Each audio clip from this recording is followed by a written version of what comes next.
आज हम एक ऐसे दौर में जी रहे हैं जहां कृत्रिम बुद्धिमत्ता, एआई, इंटरनेट, डेटा साइंस और अंतरिक्ष तकनीक जैसी चीजें इंसान की सोच और सामर्थ्य की सीमाओं को तोड़ रही हैं। फिर भी उसी समाज में बड़े बड़े doctor, engineer, IAS, business tycoon और फिल्मी हस्तियां, जिन्होंने वैज्ञानिक सोच के दम पर ऊंचाइयों को छुआ है, कुछ ढोंगी बाबाओं के चमत्कारों और आशीर्वादों पर अंधभक्ति के स्तर तक भरोसा करने लगते हैं। यह विरोधाभास ही हमारे समाज की गहराई में छिपे मानसिक, सामाजिक और सांस्कृतिक संकट की ओर इशारा करता है। आधुनिकता और तकनीक के युग में भी अंधभक्ति और ढोंगी बाबाओं का प्रभाव क्यों है? ढोंगी बाबा कौन होते हैं? स्वयंभू गुरु जो दावा करते हैं कि उनके पास अलौकिक शक्तियां हैं। ऐसे लोग जो धर्म, अध्यात्म और योग का मुखौटा पहनकर लोगों को भावनात्मक रूप से बांधते हैं, जिनका उद्देश्य लोगों की श्रद्धा का शोषण कर धन, यश और सत्ता अर्जित करना होता है। इनका विकास कैसे होता है? आरंभ में किसी छोटी कथा, चमत्कार या भविष्यवाणी से प्रचार शुरू होता है। फिर मीडिया, सोशल मीडिया और भक्तों के प्रचार से यह बढ़ता है। बड़े उद्योगपतियों, राजनेताओं और फिल्मी हस्तियों के समर्थन से ये महागुरु बन जाते हैं। दो पढ़े लिखे लोग क्यों फंसते हैं?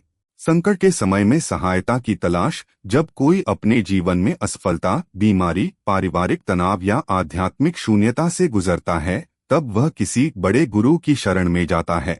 कन्फर्मेशन बायस, लोग वही चीजें स्वीकार करते हैं जो उनके विश्वासों को समर्थन देती हैं। हेलो इफेक्ट, यदि कोई व्यक्ति एक क्षेत्र में सफल है, जैसे पैसे वाला, तो माना जाता है कि वह हर निर्णय में सही होगा।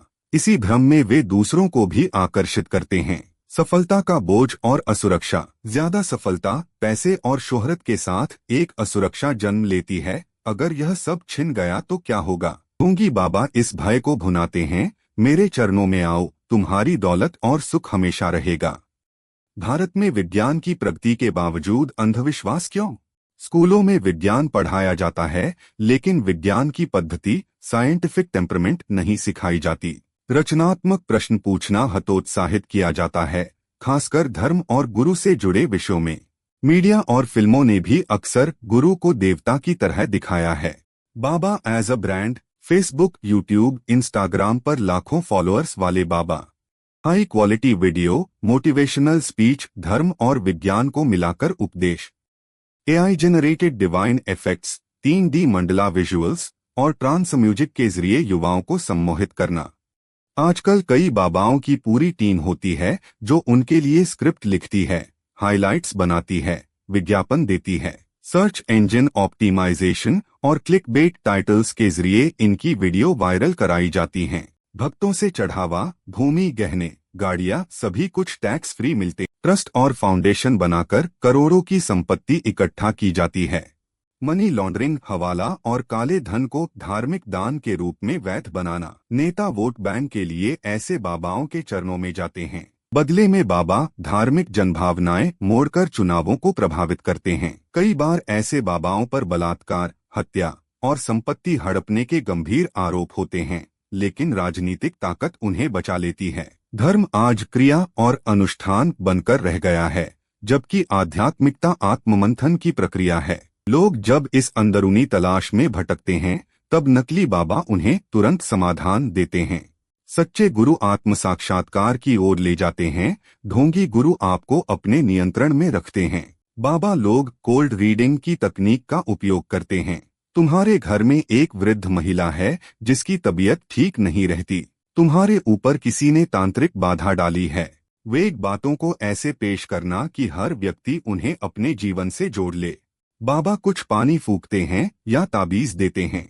व्यक्ति मन से मान लेता है कि वह ठीक हो जाएगा, और यह विश्वास ही उसे थोड़ा ठीक भी कर देता है। यह प्रभाव प्लेसबो इफेक्ट कहलाता है, जिसे बाबा अपनी शक्ति बता देते हैं। संत रामपाल, आसाराम, राम रहीम। रामपाल अपने अनुयायियों से हिंसक झड़पें करवा चुका। आसाराम बच्चों के यौन शोषण का आरोपी, उम्र कैद की सजा।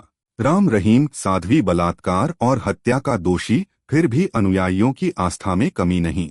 नित्यानंद अपने को भगवान घोषित किया, बलात्कार का आरोपी, और अब खुद की काल्पनिक देश कैलाश की स्थापना कर चुका है। और समाज की जिम्मेदारी, समाधान क्या है? शिक्षा प्रणाली में सुधार। स्कूलों में वैज्ञानिक दृष्टिकोण साइंटिफिक टेम्परमेंट को पाठ्यक्रम में शामिल किया जाए। बच्चों को स्वतंत्र विचार, तर्क और प्रश्न करने की आदत डालना जरूरी है। मीडिया को अंधभक्ति को महिमामंडित करने से रोकना होगा। सच्चे गुरुओं और समाज सेवियों की कहानियां प्रमुखता से दिखानी चाहिए। कानून और सरकार की जवाबदेही, बाबाओं की संपत्ति की नियमित जांच, फेक चमत्कार फैलाने पर सख्त सजा। सभी धर्मगुरुओं को आरटीआई के अंतर्गत लाना चाहिए। इंसान की मूल प्यास मैं कौन हूँ आज भी वैसी ही है जैसी हजारों साल पहले थी। फर्क बस इतना है कि आज हमारे पास विज्ञान है, तकनीक है और बेहतर सोचने की क्षमता है।